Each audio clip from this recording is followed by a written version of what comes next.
ప్రజలు చనిపోయారు, ఫిలిస్తీన్లు జయం పొందారు, ఇశ్రాయేలు ప్రజలకు ఓటమి కలిగింది.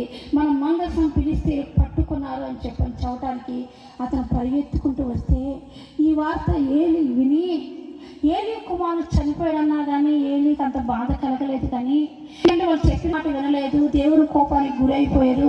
నేను చేయాలని ఏమని చెప్పని ఏలి సమర్థించుకున్నాడు. కానీ ఆ వాక్యాలు చదువుతూ ఉంటే ఎప్పుడైతే ఇశ్రాయేలు యొక్క మందసం ఫిలిస్తీన్ల మధ్య పట్టబడిందనే విషయం తెలిసిందో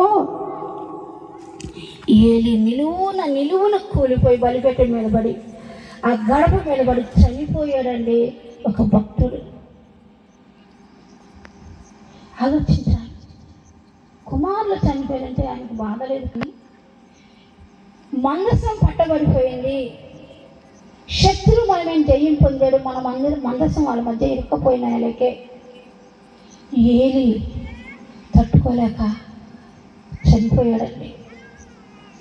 ఏలి చనిపోవటమే కాదు, ఏలి కోడలు కూడా తన భర్త చనిపోయాడు, తన మామగారు చనిపోయిన విషయం విని ఇశ్రాయేలులో ప్రభావం ఇక వెడలేపోయి తను బిగ్గరగా ఏడుస్తూ ఉంటే, నొప్పులు చల్లాడుతూ ఉంటే మంత్రసాన్ని అంటారమ్మా నువ్వు భయపడవద్దు, నీకు కుమారుడు కలుగుతున్నాడు అని చెప్పానంటే ఆమె అనేది నాకు కుమారుడు కలిగే ప్రయోజనమే ఉందమ్మా, ఈయన్ని నేను ఏం చేయాలి, ఈయన చూసి సంతోషించాను. కానీ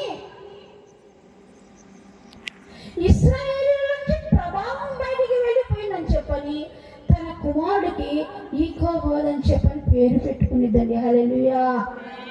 ఆలోచించండి, ఎంత బాధాకరమైన విషయము.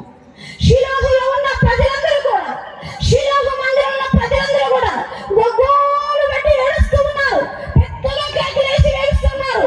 ఏంటి కేకలు, ఏంటి ఏడుపులు అని చెప్పని చూస్తూ ఉంటే షిలోహు మందిరంలో అరుపులు వినబడుతున్నాయి.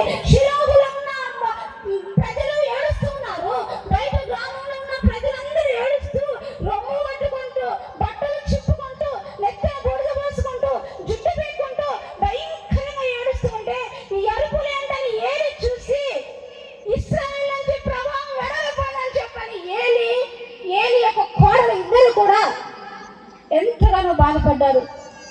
ఏలి అయితే చనిపోయాడు, ఏలి కోడలు అయితే ప్రభావం వెళ్ళిపోయింది, ఇక మన దిక్కెవరని చెప్పని అల్లాడుతూ ఉన్నది. ఈరోజు ఎందుకు నేను ఈ విషయాన్ని మీతో చెప్తూ ఉన్నానంటే షిలోహులో ఉన్న ప్రతి ప్రజలు ఏడుస్తూ ఉన్నారు. ఇశ్రాయేలు నుంచి ప్రభావం వెళ్ళిపోయింది, మనలో నుంచి ప్రభావం వెళ్ళిపోయింది, మనలో నుంచి శక్తి వెళ్ళిపోయింది, మనలో ఉన్న ఆత్మ వెళ్ళిపోయింది, ఇక మనకు దిక్కెవరని చెప్పని షిలోహులో ఉన్న ప్రజలు అల్లాడుతూ ఉన్నారు. మరి మన పరిస్థితి ఏంటి? దేవుని ఆత్మ మనకు తోడుగా ఉంటుందా? దేవుని సన్నిధి మనకు తోడుగా ఉంటుందా? మందసం అంటే దేవుని సన్నిధి. దేవుడు మనకు తోడుగా ఉంటున్నాడా? దేవుడు మనకు తోడుగా ఉంటే మనకి కన్నీళ్ళు ఎందుకు వస్తాయి? ఒకరు వచ్చిన వాడి దాన్ని కూడా వెళ్ళిపోతుంది. దేవుడు మనకు తోడుగా ఉంటే అపజయాల పాలు మనం ఎందుకు అవుతాం? అపజయాలు వచ్చినా కానీ అపజయాల్లో మేలు చేసేవాడు దేవుడు, అపజయాల్లో జయాన్నిచ్చేవాడు దేవుడు, కీడులో మేలు చేసేవాడు దేవుడు అండి. ఇంకొక మర్మం మీతో చెప్పమంటారా? నాకు ఏ కీడు సంభవించినా చిన్ననాటి నుంచి నాకు బాగా అనుభవం, కీడు వచ్చింది, కన్నీళ్ళు వచ్చింది, సమస్యలు వచ్చిందని చెప్పానంటే ఏమన్నా తెలుసా? దేవుడు ఏదో మేలు చేయబోతున్నాడు. హల్లెలూయా. ఈ కీడు వెనక గొప్ప మేలు ఉందని చెప్పని నేను కీడు వచ్చిందని బాధపడినా కానీ శరీర సంబంధం 2 బొట్లు కాలుస్తానేమో కానీ ఆత్మ మాత్రం గంతులు వేస్తూ ఉంది. హల్లెలూయా. కీడు వచ్చిందని